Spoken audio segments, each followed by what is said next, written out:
살아계신 하나님, 좋으신 아버지, 우리 인생을 붙드사 선의 길로 인도하시고 우리의 사정도 잘 아시며 약함도 아시고 우리의 아픔도 슬픔도 함께 느끼시며 인도하시는 아버지 하나님, 연약한 하나님의 자녀들이 주님만이 힘이시라고, 주님만이 도움이시라고 고백하는 믿음으로 주님 앞에 나왔습니다. 하나님, 우리의 마음을 받아주시옵소서. 우리의 연약함을 주께서 품으시고 주님이 우리의 강함이 되어주시고 주님이 우리의 상급이 되어주시고 주님이 우리의 축복이 되어 주시옵소서. 오늘 하루의 삶, 우리의 인생의 삶을 주 앞에 드립니다. 주님과 동행하는 삶 되게 하시고 악에 빠지거나 시험에 들지 않게 하옵시고 주님의 은혜 안에 보호받고 걸어가는 복된 하루의 삶, 우리 인생이 되게 하옵소서. 예수님 이름으로 기도합니다. 아멘. 아멘. 오늘 주실 하나님의 말씀, 히브리서 4장 10절에서 11절 말씀, 히브리서 4장 10절에서 11절 함께 우리 읽겠습니다. 이미 그의 안식에 들어간 자는 하나님이 자기 일을 쉬심과 같이 그도 자기 일을 쉬느니라. 그러므로 우리가 저 안식에 들어가기를 힘쓸지니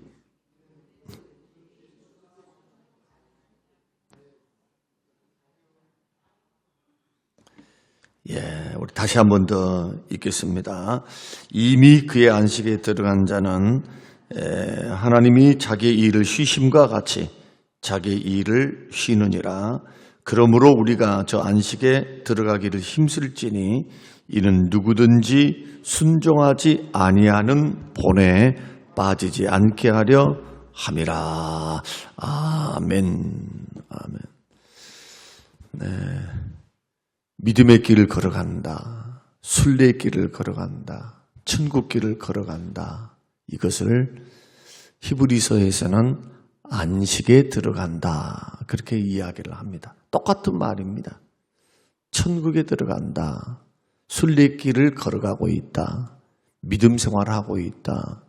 교회에 나오고 있다. 주님과 함께 동행하며 우리가 말씀 순종하며 살아간다. 똑같은 말. 안식에 들어간다. 지금 들어가고 있다. 그 방향으로 가고 있다. 그런 뜻입니다. 오늘 우리가 4장 1절에서부터 벌써 3일 동안 나누었던 그러한 말씀들을 여러분이 기억하셔야 합니다. 교회 주구장창 나왔는데 끝에 가보니까 주님께서 나는 너를 도무지 몰라. 그렇게 말한다면 어떻게 될까요? 그날에 가서 주님 저를 모르십니까? 저 안성주인데요. 목사인데요. 주의 일을 했는데요. 이단에 빠진 사람들이 정말 그런 자기 이름이 주님으로부터 외면되고 주님께서 도무지 나는 너를 모른다라고 평가받을 것을 꿈이라도 생각할까요? 그 당시 유대인들이, 바리새인들이, 서기관들이 꿈에라도 내가 천국에서 제외돼? 내가 하나님을 믿는 사람이고 유대인이고 전통적으로 하나님을 섬겨온 가문인데 생각해 봐야 합니다. 우리가 천국의 길을 걸어갈 때 너무 쉽게 구원의 길이 이 길이야 해서 우리들이 구원의 길을 걸어갈 때 도무지 은혜에 합당하게 구원에 합당하게 걸어가는 사람이 몇이나 될까요? 정말 믿음 지킬까요? 믿음의 선한 싸움 싸우면서, 돈을 사랑하는 마음과 싸우면서, 불신앙과 싸우면서, 세상 유혹과 싸우면서, 저 안식에 들어가기를 힘쓰라라고 하는 것은 천국은 침노한 자의 것이다 라고 말씀하셨던 예수님의 말씀과 일맥상통해요. 안식일을 지키기에 힘쓰라 그런 뜻이 아닙니다. 제7일 안식일, 주일을 지키기를 힘쓰라 그런 뜻이 아니라는 거예요. 안식일을 지키기를 힘쓰면 나머지 율법도 다 지키기로 힘쓰셔야 돼요. 여기서 말씀하시는 안식은 하나님의 안식에 들어가기를 힘쓰라 그 말입니다. 천국은 침노한 자들의 것이다. 가만히 있는 자들의 것이 아니라는 거예요. 순례길을 걸어가야 돼. 우리가 철로역정에 보면 순례자가 저 천국을 향해서 걸어갈 때 그 천국문에 도달하기까지 얼마나 많은 시험들과 유혹과 마귀의 역사가 있습니까? 자꾸 세상으로 다시 돌아가라고. 너가 걸어가는 그 길, 죄의 짐을 짊어지면서 걸어가는 그 길, 그리고 천국이라고 하는 그곳, 가보지도 못한 곳을 향해서 너가 가고 있는데 그거 헛것이다 하면서 세상의 즐거움, 세상의 욕망, 세상의 죄악된 삶, 이것으로 얼마나 우리의 믿음을 방해하는가. 천국 들어가는 거, 그 길 걸어가는 거 쉽지 않습니다. CCC에서 말씀하는 너 예수 믿어. 그러면은 믿으면 구원받았어. 라고 말하는 복음 전도를 들어보셨을 겁니다. 값싼 복음. 소위 말해서 은혜에 대한 책임. 그 행위가 구원의 조건은 될 수가 없지만은 구원받은 자로서 예수님을 닮아가는 것. 신의 성품에 참여하는 것. 죄와 싸우는 것. 믿음의 선한 싸움을 싸우는 것. 그리고 자기를 부인하는 것. 믿음의 길을 오로지 해서 주 바라보며 걸어가는 삶. 환난을 이기는 삶. 계시록에서는 구원받은 믿음의 백성들이라 할지라도 예수 믿는 사람들도 환난을 통과할 것이다. 환난을 통과합니다. 오죽했으면 주께서 누가복음 18장에서 이렇게 말씀하십니다. 인자가 올 때 세상에서 믿음을 보겠느냐. 여기서 믿음은 어떤 믿음일까요? 주님을 인정하는 믿음, 입으로 인정하는 주님, 저는 주님을 인정했는데요. 인정을 믿음이라 생각하는 사람이 너무 많아요. 오늘날. 주님이 나의 구세주라고 인정해 드릴게요. 이것을 믿음이라 생각한단 말이에요. 성경에서 말하는 그 믿음은 계속 지금 히브리서가 말씀하고 있잖아요. 로마서는 주로 믿음으로 의롭다함을 받는다라고 할 때 초신자들에게 하는 말씀. 이제 믿기 시작하는 사람들. 뭘로 구원받느냐? 우리의 노력으로 안 된다. 행위로 안 된다. 우리의 능력으로 안 된다. 애써도 안 된다. 잘생겨도 안 된다. 돈으로 안 된다. 오직 예수 그리스도를 믿음으로만 된다. 1장에서부터 11장까지 그 말이고 12장부터 16장까지는 그러면 믿음으로 살았던 사람은 어떻게 살아야 되느냐? 죄 짓고 살면 안 되는 거예요. 구원받았으니까. 12장 1절에서부터 이 세대를 본받지 말고 하나님의 뜻이 무엇인가를 분별하면서 오직 마음으로 새롭게 함으로 변화를 받아서 하나님의 뜻이 무엇인가 분별하고 하나님께 드릴 내 몸을 산 제물로 드려서 이게 영적 제사, 하나님이 받으실 삶으로 우리가 마치 예배 드리는 것처럼 하나님 앞에 머물러서 살아가는 삶. 그러니까 교회 안에서 있는 삶만 거룩한 삶이 아닙니다. 여러분들 밖에 나가서 쉬고 일하고 가정생활하고 최선을 다하셔야 돼요. 거룩한 주의 일입니다. 이 땅에 걸어갈 때 교회 일만 막 기도하는 거, 봉사하는 것만 하나님의 일이다 막 특권의식을 갖는데 그렇지 않습니다. 쉬는 거, 운동하는 거, 먹든지 마시든지 무엇을 하든지 하나님의 영광이 돼야 돼요. 우리에게 뭘 주신 겁니까? 삶의 기회, 섬기는 기회, 하나님과 동행할 수 있는 기회. 믿음으로 하지 않는 모든 것이 죄예요. 눈으로 보이지는 않지만은 교회 안에만 하나님 살아계신 것이 아니라 하나님이 세상 속에서도 하나님이 주인이시니까 하나님이 아니 계신 곳이 어디 있습니까? 하나님이 온 세상의 주인이신데 마귀는 주인 노릇하고 있는 거고, 마귀도 하나님의 허락이 없으면 우리 생명 하나 건들 수가 없어요. 피조물이니까.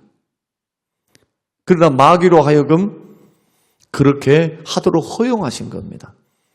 그리고 이 세상에 죄가 들어오고 마귀 역사가 가득해도 하나님의 약속은 분명해요. 구원의 방법이.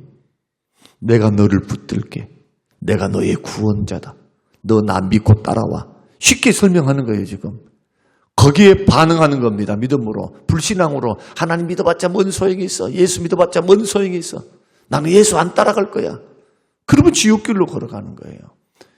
그러나 그 주님의 복음의 말씀을 듣고 그 말씀 앞에서 자기가 얼마나 큰 죄인인가, 이 죄 때문에 영원한 지옥 형벌 유황불에 들어가야 할 엄청난 죄인이 나라는 것, 그 죄 때문에 우리 주님이 십자가에 죽으사 피를 흘리셔야 했다는 것, 그 은혜에 감격하고 자기의 죄인됨을 깊이 깨닫고 나를 구원하실 분이 예수 그리스도밖에 없구나, 주님만이 나의 구원자이십니다. 이런 복음을 만나고 하나님을 만난 사건을 통해서 이렇게 변화받은 하나님의 사람, 구원받은 백성들이 막 대놓고 죄짓고 산다고요. 저 안식에 들어가지 못한 자들이 불순종했다. 불순종. 믿음과 순종은 하나입니다. 분리될 수가 없는 거예요. 교회 생활과 내가 살아가는 삶도 하나예요. 하나. 하나님 앞에서 사는 겁니다. 그래서 루터, 칼빈, 저빙글리, 수많은 종교개혁자들은, 550년 전에 살았던 종교개혁자들은 언제나 인생을 살아갈 때 하나님 앞에서, 아니 계신 곳이 없잖아요. 하나님이 창조하셨으니까. 전능자 앞에서, 주 안에서, 밥 먹을 때도, 쉴 때도, 일할 때도 주 앞에서, 예배 드릴 때도 주님 앞에서. 오늘 은혜나 받아볼까? 목사님이 주시는 은혜의 말씀 그냥 받아볼까? 이러지 않고 하나님 앞에 머물러 서는 거예요. 그러니까 경외와 경건이 생기죠. 믿음 없으면 하나님 인정했는데요, 예수 믿었는데요, 끝. 힘들고 어려우면 주님 앞에 나와. 나머지 인생은 내 인생이니까 상관하지 마세요. 둘 중에 하나, 구원받지 못한 자이든 구원받은 자이나 아직 육신적인 그리스도인이든 둘 중에 하나겠잖아요. 그럼 우리는 어떤 단계로 걸어가야 하느냐? 안식에 들어가기 힘써야 돼요. 천국에 들어가기를 힘써야 돼요. 여기서 힘쓴다는 것은 무슨 행위를 가지고 막 열심히 선한 일을 하고 착한 일을 내서 힘쓰란 뜻이 아니고, 안식일을 지키란 말이 아니라고 말씀드렸죠. 613가지의 율법을 지키라는, 그 지켜서 간다 그런 뜻이 아니라는 거예요. 뭐냐, 그리스도인들이 힘써야 될 것은 안식에 들어가는 건데, 이 안식일의 주인 대신 예수님을 거역하지 말라는 거예요. 예수를 믿는 믿음 안에서 머물러 서서 그와 함께 동행하는 삶에 주님이 말씀하시고 성령으로 역사하시는 그 삶을 포기하지 마라. 늘 주 안에 머물러 있어라. 이것을 요한복음 15장의 말씀으로 이해를 한다면 포도나무에 가지가 접붙여 있어야 돼요. 그러니 주님과 함께 포도나무에 가지가 붙어 있는 것처럼 우리가 포도나무에 붙어 있으려면 어떻게 해야 됩니까? 너희가 내 안에 거하고, 요한복음 15장이죠. 내 말이 너희 안에 거하며 무엇이든지 원하는 대로 구하라. 그리하면 응답하리라. 내가 이루어 줄게. 기도 응답해 줄게. 이게 다 포도나무 비유에서 오는 결론의 말씀이거든요. 주 안에 사는 삶. 그리스도 안에서 갈라디아서 2장 20절 내가 그리스도와 함께 십자가에 못 박혔나니 그런즉 이제는 내가 산 것이 아니요 예수 믿기 전과 예수 믿고 난 후가 다르다는 거예요. 내가 산 것이 아니에요. 이제는 내 몸에 내 영혼 속에 누가 사십니까? 그리스도께서 사신다. 그럼 나는 그리스도와 함께 어떻게 사는가? 그리스도를 믿는 믿음으로 산다. 믿음으로. 이제부터 믿음으로 사는 거예요. 믿음으로. 남들이 돈 문제 생겼다, 문 문제 생겼다, 직장 문제 생겼다 쩔쩔쩔쩔 매일 때 나는 믿음으로 사는 거예요. 믿음. 그럼에도 불구하고 주님은 나의 공급자 되십니다. 나의 방패 되십니다. 나의 산성이 되십니다. 말이에요. 나는 주님으로 만족해요. 주님이 책임져 주실 줄로 저는 믿습니다. 내가 원함은 이 세상이 아닙니다. 주님. 영생입니다. 천국 소망입니다. 안식의 소망을 갖고 주와 함께 동행하기를 원하나이다. 이것을 다윗의 표현으로 말한다면 시편에 주님 내가 왕입니다. 돈도 많습니다. 여인들이 4명 5명 됩니다. 하나님이 다 주셨습니다. 전쟁에 나갈 때마다 승리했습니다. 모자랄 것 하나 없습니다. 그러나 하나님 나는 성전의 문지기라도 줬사오니 내 평생에 주님과 함께 살기를 원합니다. 다른 것보다도 나는 주님과 함께 살기를 원해요. 그래서 성전 건축하겠다는 거예요. 그 막대한 재산 들여서 하나님 성전 건축할게요. 죽을 때 어떻게 죽습니까? 평생 전리품 모아놨던 다윗의 창고, 왕궁의 보물 창고에 가득 주님이 주신 축복을 쌓아놨다가 하나님이 거절하니까 솔로몬에게 물려주면서 성전 지어라 그런단 말이에요. 성전. 백성들에게 막 가져와라 이런 말을 안 해요. 누가 이루는 겁니까? 다윗이 끝까지 자기 손으로 성전을 짓지는 못했어도 마지막 죽을 때 유언을 남기죠. 하나님이 너를 통해서 성전을 짓게 하신다. 왕궁 곳간의 창고로 봐라. 그 솔로몬이 왕이 되자마자 제일 먼저 뭐 합니까? 성전 건축을 위해서 자기가 돈을 법니까? 아니면 무슨 세금을 걷습니까? 아닙니다. 다윗이 했던 거 그거 가지고 성전 건축하는 거예요. 자기 왕궁을 건축할 때는 세금을 과도하게 해서 13년 동안 성전은 7년, 자기 왕궁은 13년, 5점이죠. 5점. 그래서 원성을 사게 되는 거. 성전은 다윗이 준 것을 가지고 한 거예요. 그 평생의 소원이 하나님 앞에 머물러 사는 것. 그 우리는 돈벼락 맞는 것. 그러죠? 우리는 돈벼락 맞는 거란 말이에요. 돈벼락. 이 땅에서 좀 더 건강하고 잘 살고 이 땅에서 뭐 어쩌고 저쩌고 이것이 다 우선순위야. 그러니까 주객이 전도가 된 거예요. 중이 제밥에만 관심이 있어요. 무당이. 마찬가지로 쉽게 설명을 드리면은 하나님보다도 축복을 주시고 은혜를 주시고 구원과 영생을 주시는 하나님보다도 하나님이 주실 돈, 하나님이 주실 응답, 하나님이 주실 은혜, 하나님이 주실 건강 이것을 더 크게 생각한단 말이에요. 이것을요. 그래 신앙생활이 잘 되겠습니까? 좀 고난이 오고 연단이 오고 환난이 오고 어려움이 오면은 이런 사람이 믿음으로 이길 수 있겠습니까? 하나님 의심하지, 의심. 하나님 나한테 왜 이러세요? 나보다 더 못한 사람들도 저렇게 떵떵거리고 사는데 한번 떵떵거리고 사는데 속으로 들어가 보세요. 한번 들어가 보면 정말 그것이 떵떵거리는 축복인지 남의 돈 돌려막게 해가지고 지금 겉으로만 번지르하는 것인지 그 속사정을 모르면서 겉으로만 본다고요. 제가 지금 대신방 중인데 신방을 하면서 깨닫는 것 가운데 늘 신방하잖아요. 절대로 겉모양으로 평가하면 안 돼요.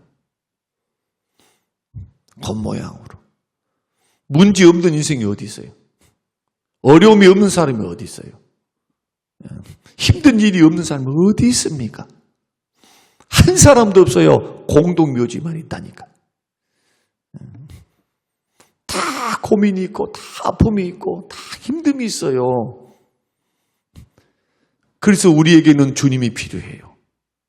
그래서 우리에게는 주님의 도우심이 필요하고 주의 공급이 필요하고 주님을 붙드는 믿음이 필요하고 우리는 안식이 필요합니다. 안식.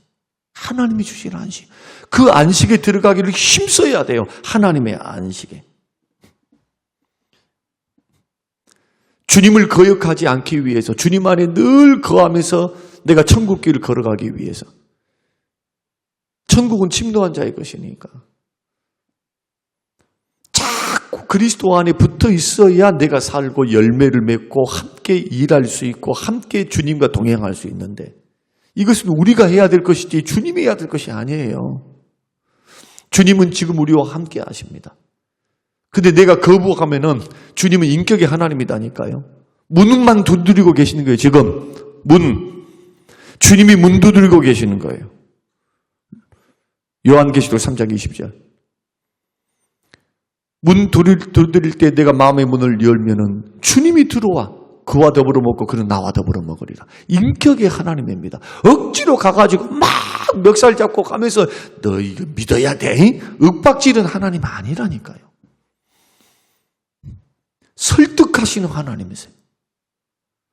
만약에 왕창 맞아버렸다 그러면 그는 보통이 아닌 거예요. 이제 지금까지 하나님께 기회를 많이 주셨는데 놓친 거죠. 하나님이 그 기회를 얼마나 오래 참으시면서 기회를 줬겠어요. 야곱이를 보십시오. 야곱이. 하나님이 얼마나 기회를 주십니까? 성경을 읽어보십시오. 야곱의 일생을. 그러나 지킵니까? 하나님이 손대기 전까지 깨닫지를 못해요. 그런 축복과 은혜를 받고 가나안 땅에 갔어도 베델에 가지 않습니다. 세겜에 눌러 앉아가지고 이 세상이 좋사오니 하면서 살아요. 왜 자식들이 문제를 일으키고 무슨 성폭행을 당하지 않나, 살인죄를 짓지 않나, 가문이 멸망할 정도로 주변 민족들에게 미움을 사서 쫓겨나다시피 하나님의 음성이 들리니까 쫓겨나다시피 가는데 하나님께서 뭐 하십니까? 그때도 은혜를 베풀어요. 순종하니까 은혜를 베푼다고요. 도저히 살 수 없을 지경이 되니까 떠났는데도 하나님이 은혜를 어떻게 베푸십니까? 주변 사람에게 두려움을 주사 야곱의 가족들을 곱게 지나가도록 손을 대지 않습니다. 성경은 말씀합니다. 하나님이 그 주변 민족들에게 두려움을 주신 거예요. 그 베델로 올라가고 회개하죠. 비로소. 우리는 이러한 사람들의 습성을 보십시오. 하나님 은혜를 경험하게 해놓고도 하나님께서 줄기차게 역사하시는데도 우리 얼마나 무지합니까? 그래서 오늘 이 안식에 그리스도를 거역하고 주님과 동행하는 길을 거역하는 것은 결국에는 천국 길을 쉬는 거다.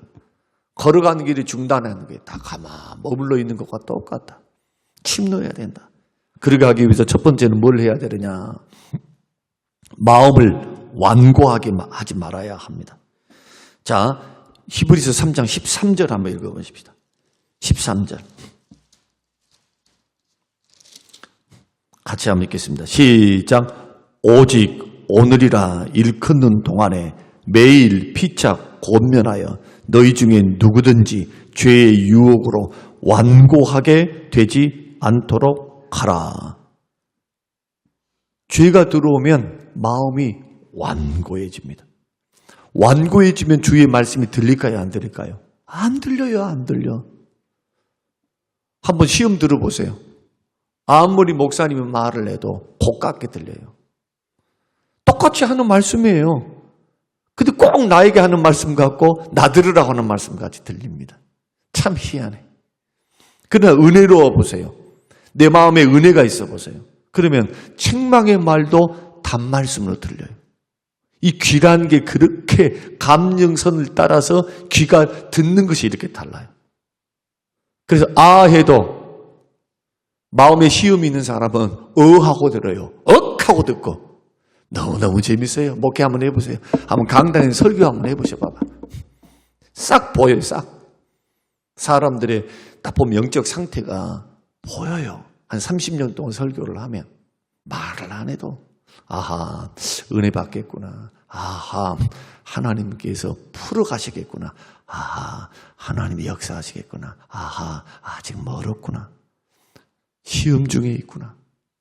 영적 어두움이 지금 어둠 가운데 있구나. 마귀가 속삭여 있구나. 여러분, 뭘 갖고 한답니까? 밥 먹는 것 보면 알아요. 사람이 밥을 먹으려 깨작깨작, 전라도 말로 깨작깨작 하면 복달아 난다고 막 어머니 아버지들이 뭐라 했잖아요. 잘 먹어야 돼요. 골고루. 병든 사람의 특징. 호흡도 가쁘고 힘들지만 먹는 것도 부실해요. 그러면 병들었다는 겁니다. 여러분 꼭 기억하십시다. 우리 마음을 완고하지 않기 위해서 죄를 이기는 생활을 반드시 해야 돼요. 마음이 완고해지면 어떻게 되느냐? 불순종해요. 자꾸 안식에서 멀어져. 그럼 어떻게 하면 죄를 이기는 생활을 할 수 있느냐? 날마다 죄에서 죽어야 됩니다. 로마서 6장 11절 한번 찾아보십시다. 자, 로마서 6장 11절. 로마서 6장 11절. 시작. 이와 같이 너희도 너희 자신을 죄에 대하여는 죽은 자요 그리스도 예수 안에서 하나님께 대하여는 살아있는 자로 여길지어다. 어떻게 살아야 되느냐? 이제는 죄에 대해서 죽은 자예요. 이제 죄가 오면, 죄가 있으면 나는 죄에 대해서는 죽어버린 자예요. 그런데 그리스도 안에서 하나님을 대하여는 산 자로 여기는 겁니다. 산 자로. 이 말이 무슨 뜻입니까? 신앙생활을 할 때 죄에 대해서는 철저히 죄 죽음이 필요해요. 죄를 죽인다. 죄를 죽여. 성령의 역사, 말씀의 역사를 통해서 죄와 싸우는 거예요. 자꾸. 거짓말과 싸우는 거고, 미움과 싸우는 거고, 비판과 싸우는 거, 불평하는 것과 싸우는 거고, 자꾸 내 속에서 끊임없이 올라오는 육신의 본성, 죄의 본성이 있습니다. 우리 속에는. 성령의 역사도 있고, 성령의 소욕과 육신의 소욕이 싸워요. 그러니까 신앙생활은 싸우는 거예요. 천국까지 갈 때까지. 안식에 들어갈 때까지 그냥 할렐루야, 기쁩니다, 은혜 충만합니다. 이것이 먼저 오는 것이 아니라 죄와의 싸움, 욕망과의 싸움, 자기 부인과의 싸움, 자꾸 내 속에는 이기심과의 싸움, 이 싸움의 승리에서 기쁨과 평안을 누려가는 것, 성장하는 것, 이게 신앙생활입니다. 이게 싸움이에요, 싸움. 가나안 땅에 들어갈 때 가나안의 의미가 두 가지라고 했습니다. 하나는 영원한 천국에 대한, 히브리서는 천국에 대한 모형이고, 또 하나는 그리스도 안에서 사는 삶. 그럼 그리스도 안에서 사는 삶을 살기 위해서는 뭘 해야 됩니까? 가나안의 칠족속을 몰아내야 돼. 육신의 정욕, 우리 속에 있는 죄악의 본성, 죄와 싸우는 막 욕망들이 있잖아요. 정욕들, 미혹받게 하는 욕심들, 우리 속에서 몰아내야 돼요. 자아와 고집과 혈기와 분냄과 인본주의와 철저히 깨어지도록 날마다 몰아내요. 날마다. 사도 바울은 날마다 나는 죽노라. 나를 쳐서 복종시킨다. 왜냐? 고린도전서 15장의 말씀 보면은 남에게 전파하고 난 후에 내가 버림을 당할까 두렵다. 그래서 나는 날마다 죽는다. 날마다 죽었다가 이 육신의 목숨이 죽었다가 살아나는 그것을 말씀합니까? 그렇지 않죠. 죄를 죽이는 거죠. 죄를. 깨끗한 그릇이 아니면 하나님 앞에 쓰임받지 못하니까. 그래서 이 믿음의 길 천국은 침노하는 자 안식에 들어가려면 자꾸 죄를 짓고 죄를 지으면 죄를 쌓아가지고 계속 그 길로 걸어가면 이것은 결코 안식에 들어갈 자가 아니에요. 죄를 지으면 회개할 줄 알고 죄와 싸울 줄 알고 죄에 대해서 날마다 나는 죽노라. 여러분 육신의 소욕을 날마다 죽이시길 바랍니다. 그리고 마지막으로 믿음에 굳게 서야 되죠. 3장 14절. 자, 3장 14절만 읽으십시다. 자, 방금 히브리서 3장 14절. 시작. 우리가 시작할 때에 확신한 것을 끝까지 견고히 잡고 있으면 그리스도와 함께 참여한 자가 돼. 이게 뭡니까 이게? 믿음 끝까지 잡고 있어라는 거예요. 믿음. 주를 믿는 믿음. 그러면은 어떻게 된다고요? 그리스도와 함께 안식에 참여한 자가 되는 것이다. 자, 오늘 우리가 새벽에 이제 히브리서 강의, 새벽에 눈 비비고 오셔가지고 뭔 정신이 있겠어요. 그러나 우리 교회는 특이하게도 성도님들이 방송을 통해서 다 외부에서 옵니다. 여기 가까이 있는 분들은 다 나가버렸고 다 멀리서 와요. 멀리서 다 싹 다 밖에 있는 곳에 아파트 단지에서 오기 때문에 그나마 교회가 유지되는 거죠. 그분들이 듣기 때문에 들을 때 낮에 들어요. 아침에 듣고 차 타고 가면서 듣고 같이 동참하는 분들이 있기 때문에 강의를 할 수가 있는 겁니다. 새벽에 참석하신 분들은 좀 힘들 줄로 압니다만은 이런 말씀들을 잘 듣고 엉뚱한 길 걸어가지 마세요. 절대로 믿음의 길 딱 붙잡고 이 길만이 축복의 길이고 생명의 길이니까 마음을 강팍하게 한다면 뭐 해야 될까요? 내가 요즘 마음이 막 완고해져서 하면 뭐 해야 됩니까? 회개해야죠. 하나님 앞에 부드러운 마음 달라고. 성령이 오시면 완고한 마음을 제거하시고 굳은 마음을 제거하시고 부드러운 마음을 주시잖아요. 성령이. 예레미야와 에스겔을 통해서 성령이 임하시면 성령은 죄 있는데 역사하지 않습니다. 회개한 자의 심령 속에 역사를 하세요. 죄 짓는 거 가볍게 생각하지 마세요. 죄의 결국은 사망입니다. 욕심이 잉태하면 죄를 낳고 죄가 쌓이면 사망이 사망. 절대로 구원받은 백성들은 그렇게 걸어갈 수가 없는 거예요. 믿음 끝까지 지키면서 악은 모양이라도 버려가면서 거룩한 그리스도의 신부가 되어 여러분 복받는 길, 안식에 들어갈 길, 축복의 길, 주님과 동행하는 길, 기쁨과 평안과 약속이 있고 상급이 있는 길, 여러분 오늘도 잘 걸어가시는 하루가 되시기를 주님의 이름으로 축복합니다. 고마우신 아버지 하나님 감사합니다. 어려운 말씀인 히브리서를 우리가 강해하고 하나님 말씀을 듣습니다. 배우고 확신한 일에 거하게 하시고 더 깨닫는 은혜를 더해 주시옵소서. 감사드리오며 예수님 이름으로 기도합니다. 아멘.